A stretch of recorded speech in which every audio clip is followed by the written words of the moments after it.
انت ازاي شايفة ان في واحدة بتزعق معايا وبتضربني وبتسيبيني وتمشي؟ ايوه لازم اسيبك، مش انت اللي بتبدأي؟ انت بتعملي مشاكل ليه مع الناس؟ حتى لو بعمل مشكلة، هو انت ازاي تشوفيني بتضرب وبتجري كده وتسيبيني لوحدي؟ تستاهلي بصراحة. واول ما هروح هقول لماما ان انت بتعملي مشاكل مع الناس وانت ماشية.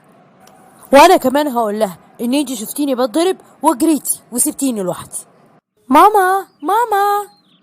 ايوه يا حبيبتي انا قدامك، صوتك عالي ليه؟ ماما، اختي هدير عملت مشكلة في الشارع مع واحدة، وانا سبتها ومشيت علشان هي اللي بدأت، ولقيتها بتتضرب فسبتها وجريت عشان انا كمان ما اتضربش معاها. مشكلة؟ مشكلة ايه؟ معقولة يا هدير انت بتعملي مشاكل؟ مشكلة ايه اللي انت عملتيها؟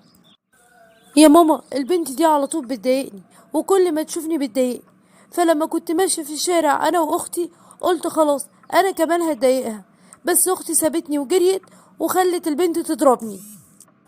ولما جيت قلت لها انت كده جريتي وسبتيني وانا بتضرب، قالت لي احسن عشان انت اللي بدأتي.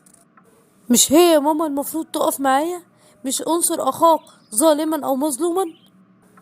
اصلا انتوا الاتنين تصرفكوا غلط. وبعدين انتي عارفة يعني ايه انصر اخاك ظالما او مظلوما؟ ايوه، يعني اقف جنب اخويا في الحالتين، لو كان على حق او على باطل. انصر اخاك ظالما او مظلوما يعني انصره لو كان مظلوم، وامنعه من الاذى لو كان ظالم. ازاي يعني امنعه من الاذى لو كان ظالم؟ يعني مثلا لو هو عايز يضرب حد او عايز ياخد حقه من حد عن طريق الاذى، امنعه، مش اخد بعض واجري زي ما حضرتك عملتي. او لو عايز ياخد مال حد برضو لازم امنعه، يعني لازم انصره على نفسه، يعني امنعه من اذى نفسه.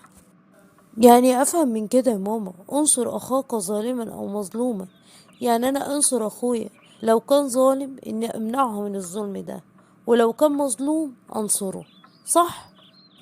ايوه صح.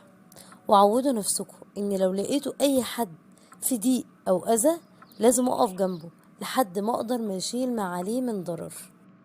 ولو في كلمة انت ممكن تقوليها تقدري تنصري بيها اللي قدامك قوليها، واوعي تخافي، والموقف اللي حصل منك النهاردة يا هدير ما يتكررش تاني. حاضر يا ماما، انا اسفة.